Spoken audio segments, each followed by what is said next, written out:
Welcome to Telangana వెలుగు. నేను మీ రాజు. ఖైరతాబాద్ ఉప ఎన్నికలు వస్తాయా రావా అన్నది నిన్న మొన్నటి వరకు మాటలు అనుకోవచ్చు.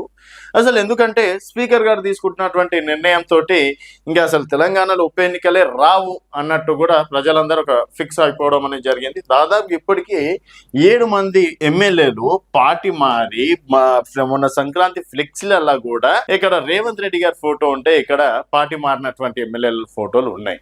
అంత క్లారిటీగా కనిపించినా కూడా మరి స్పీకర్ గారికి మేబీ ఆ ఫోటోలు కనబడట్లేదు, లేకపోతే అధికార పార్టీ కార్యక్రమాల్లో అఫీషియల్ గా సరే ఎమ్మెల్యే అయినా పాల్గొనొచ్చు, దాంట్లో తప్పులేదు. కానీ కొంతమంది కాంగ్రెస్ కన్వలతోటి కూడా పాల్గొంటున్నటువంటి వీడియోలు కనబడట్లేదో ఏంటో కానీ మొట్టమొదటిసారిగా స్పీకర్ గారు చాలా గుండెని ధైర్యం చేసుకొని పెద్దగా చేసుకొని ఆ మాట మాట్లాడడం అనేది జరిగింది. ఇప్పటికీ 7 మంది ఎమ్మెల్యేలు కాంగ్రెస్ పార్టీలో లేరు, వీళ్ళు ఇప్పటికీ బీఆర్ఎస్ పార్టీలోనే ఉన్నారు, నెలకు 5,000 రూపాయలు ఇస్తున్నారు అని 7 మంది ఎమ్మెల్యేలు చెప్పడం, స్పీకర్ గారు అదే మాట చెప్పడం అనేది జరిగింది. మిగిలిన 3 ఎమ్మెల్యేల పరిస్థితి చూసుకున్నట్టయితే మరి ముగ్గురిట్లలో ఒకరికైతే డిసిషన్ అనేది తీసుకోవాల్సి ఉంటుంది. ఎందుకంటే దానం గారు ఏకంగా ఎంపీ ఎన్నికల్లో కాంగ్రెస్ గుర్తుపైన పోటీ చేశారు కాబట్టి, అండ్ సుప్రీం కోర్టు కేవలం 2 వారాలు మాత్రమే గడువు ఇచ్చారు. 2 వారాల్లో ఏదో ఒక నిర్ణయం తీసుకోండి, లేకపోతే మేము సీరియస్ యాక్షన్ తీసుకుంటామని చెప్పేసి అన్నారు.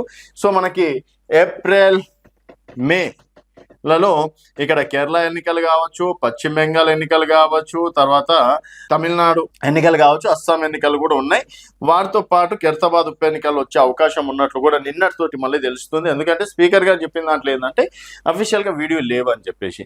సో ఇక్కడ ఖైరతాబాద్ లో దానం నాగేందర్ గారు సికింద్రాబాద్ నుంచి ఎంపీగా పోటీ చేసిన విషయం అది అందరికి తెలిసిన విషయమే. బీఫామ్ మీదనే పోటీ చేశారు కాబట్టి ఆ విషయంలో అయితే మార్పులు చేర్పులు చేయడానికి వీలుండదు. అండ్ దానం నాగేందర్ గారు నేను కాంగ్రెస్ పార్టీలో కాంగ్రెస్ పార్టీలోనే ఉంటా అని చెప్పేసి పలు సందర్భాల్లో చెప్పడం అనేది జరిగింది. సో ఈ దెబ్బతోటి ఖైరతాబాద్ ఉప ఎన్నికలు రావడం ఖాయం, అది కూడా ఏప్రిల్లో వచ్చేస్తుంది. మున్సిపల్ ఎన్నికల తర్వాత జిహెచ్ఎంసీ ఎన్నికలకు ముందు ఖైరతాబాద్ కి దానం రాజీనామా చేసే అవకాశాలు ఉన్నట్లు కొంతమంది చెప్తున్నటువంటి మాట. గతంలో కూడా రేవంత్ రెడ్డి ఆదేశిస్తే ఖైరతాబాద్ కి నేను రాజీనామా చేయడానికి సిద్ధంగా ఉన్నానంటూ దానం నాగేందర్ గారు కూడా చెప్పడం అనేది జరిగింది. సో ఈ దెబ్బతోటి త్వరలో ఖైరతాబాద్ లో మరో ఉప ఎన్నిక రానుందా అంటే అవుననే చెప్పుకోవచ్చు అంటున్నారు రాజకీయ వర్గాలు. మరి ఖైరతాబాద్ లో ఉప ఎన్నిక వస్తే ఎన్నికలు కావచ్చు, అస్సాం ఎన్నికలు కూడా ఉన్నాయి. వాటితో పాటు ఖైరతాబాద్ ఉప ఎన్నికలు వచ్చే అవకాశం ఉన్నట్లు కూడా నిన్నటితోటి మళ్ళీ తెలుస్తుంది. ఎందుకంటే స్పీకర్ గారు చెప్పిన దాంట్లో ఏంటంటే అఫీషియల్ గా వీడియో లేవు అని చెప్పేసి. సో ఇక్కడ ఖైరతాబాద్ లో దానం నాగేందర్ గారు సికింద్రాబాద్ నుంచి ఎంపీగా పోటీ చేసిన విషయం అది అందరికి తెలిసిన విషయమే. బీఫామ్ మీదనే పోటీ చేశారు కాబట్టి ఆ విషయంలో అయితే మార్పులు చేర్పులు చేయడానికి వీలుండదు. అండ్ దానం నాగేందర్ గారు నేను కాంగ్రెస్ పార్టీలోనే కాంగ్రెస్ పార్టీలోనే ఉంటా అని చెప్పేసి పలు సందర్భాల్లో చెప్పడం అనేది జరిగింది.